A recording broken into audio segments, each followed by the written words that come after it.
Donald Trump ইরানকে নরক বানানোর হুমকি দিয়েছেন, তার পাল্টা আবার হুমকি দিয়েছেন ইরান, যে এর পরিণতি ভালো হবে না বলে হুমকি দিয়েছে ইরান।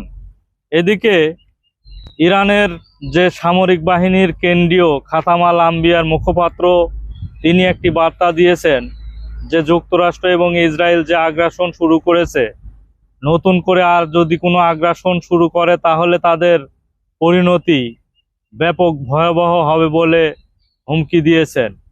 তারা বলেছেন যে যুক্তরাষ্ট্র এবং ইসরায়েল যে সামরিক হামলা করেছিল, সেখানে ইরান তাদের এই হামলাকে তাদের জলাশয়ে পরিণত করেছে। এই জলাশয়ে ইসরায়েল এবং যুক্তরাষ্ট্রকে ডুবে মরতে হবে বলে জানিয়েছে।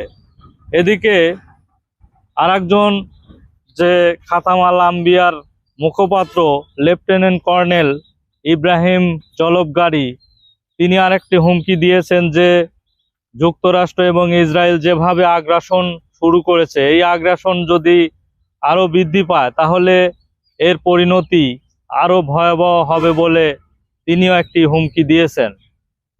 বিভিন্ন হুমকি যখন ডোনাল্ড ট্রাম্পকে দিচ্ছে, তখন ডোনাল্ড ট্রাম্প তিনিও আবার পাল্টা হুমকি দিয়েছেন যে ইরানকে এবার নরকে পরিণত করব।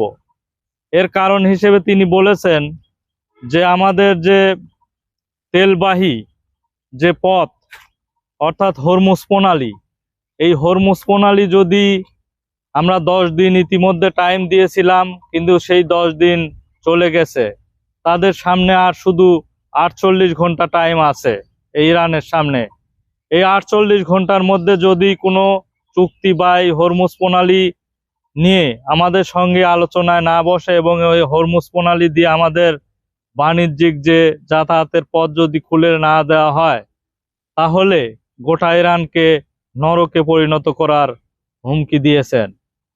এই যে পাল্টাপাল্টি হুমকি এখনো যুদ্ধকে চরম পর্যায়ে নিয়ে গেছে ইরান এবং ইসরায়েল এবং যুক্তরাষ্ট্রের যে যুদ্ধটি।